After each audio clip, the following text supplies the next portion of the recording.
What's up guys, Intellitech Studios here, and I decided to do a quick video on the legendary Bissell PowerGlide. Now this is the original PowerGlide in the green color scheme. That's not a word. And now I'm going to tell an interesting story because it will explain why this is randomly apart. As you can see, this looks great. I mean, it looks really good considering its age. And that's because whenever I got this back in 2018, 19, I don't remember the exact year, but I'm sure you can go fact check this. Whenever I got this machine locally, or I guess semi-locally at the time, I got it in Indiana, and this machine was filthy, but it did run very well. Obviously, it has a little bit of a wind down, but it's considering this is from July of 2001, it could definitely be running a lot worse.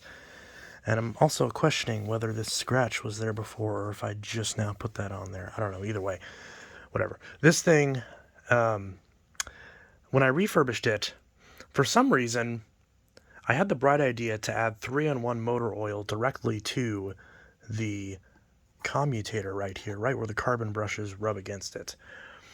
I don't know. I don't remember. Actually, that's a lie. I do remember why I did this. For some reason, when I first started servicing motors, and thank God I didn't do this to any customers' machines, I started on my own, and this is precisely why, because I knew at the time I was young and probably doing stupid things as far as vacuums go. And one of those stupid things involved putting oil, 3-in-1 motor oil, right on that commutator right there. So basically, I presume my logic is that it would make the carbon brushes, which are what these are, rub more smoothly against the commutator and make the motor run smoother. It didn't do that. It just made the whole damn thing smell like oil. And I haven't ran it very much after realizing that mistake, probably a year later. I actually stopped running this machine. And just now, along with another time about 3 or 4 months ago, are the only times I actually ran this machine in the time that I've lived in this house, which has been a number of years at this point. Primarily because I did not. Someone told me that it was flammable and that could cause the motor to catch on fire. I don't know how accurate that information is, but nevertheless, I was worried about that. And I did not want to risk anything happening to my beloved PowerGlide. So I waited, and I told myself the next time I do a video on this of it running, which someone did request, my friend Donovan requested to see a video of this, I said I'm not going to run this until I make sure that oil is out of the motor and not causing any further problems. And upon opening this up, it appears I do not see any remnants of such oil inside the machine. What I do see is a little bit of browning on the commutator right there. I don't remember if I cleaned this with a seeding stone or not. Whenever I did the other bizarre trick with it. But it looks okay. I'm not really too worried about it right now.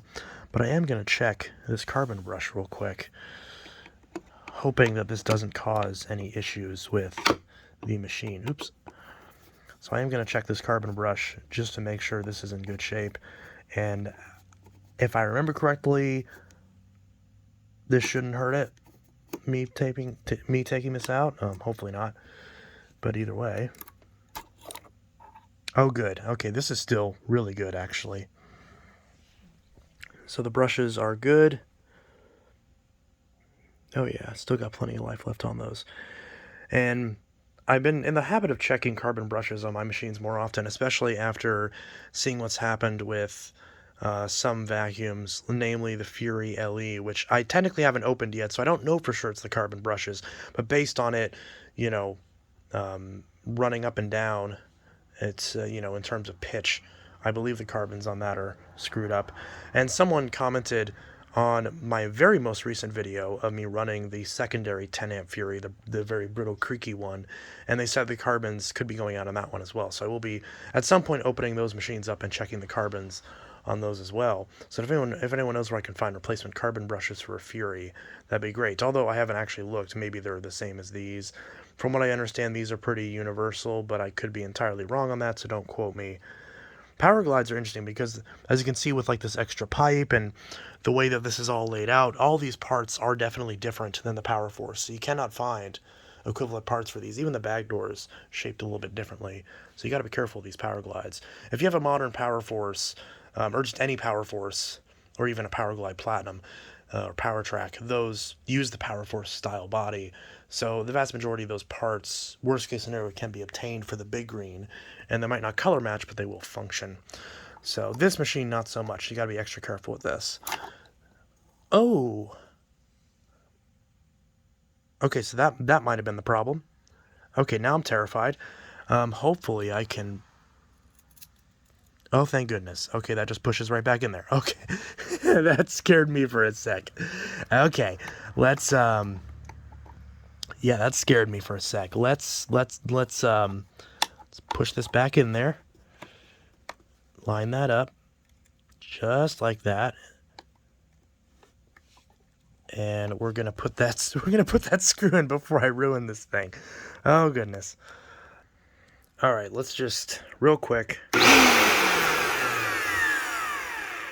All right, it's fine. Is that good?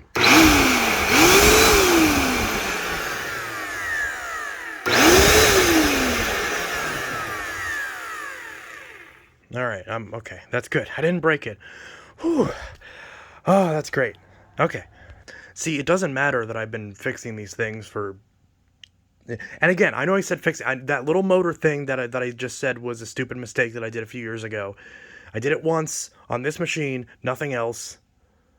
Just want to be clear. I know, obviously, yeah. This was not something I did to people's machines with the oil and everything. But yeah, so outside of that mistake, I've been successfully fixing vacuums for 20 years now. But that still doesn't cause me from being anxious when I'm fixing my own stuff.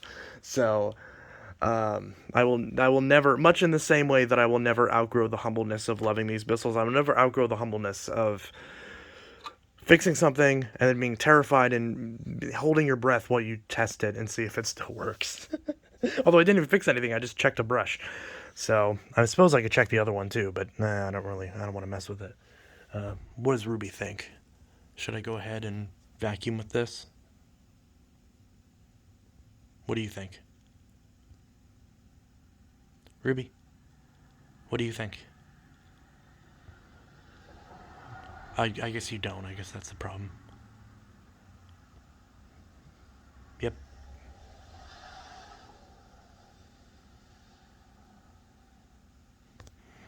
Ruby hasn't gotten enough screen time. It's been Rocco this whole time. She still needs some screen time. Ruby? Ruby? I love you. I love you. Okay. Time to put this thing back together, which obviously I made sure... let's zoom... oh, too far. Which obviously I did the lazy way and I just popped off these and popped the screws off and popped this out because I was just doing this. I wasn't actually stripping down the machine. So I'll just flop... I mean, this is literally just flop this down. Yeah, that's it. Just flop this down. And then, well, I guess there's a little bit of a gap there because the wires are... okay, yeah, and then just screws in and then the brackets and then we're good pretty much. Rocco is comfy.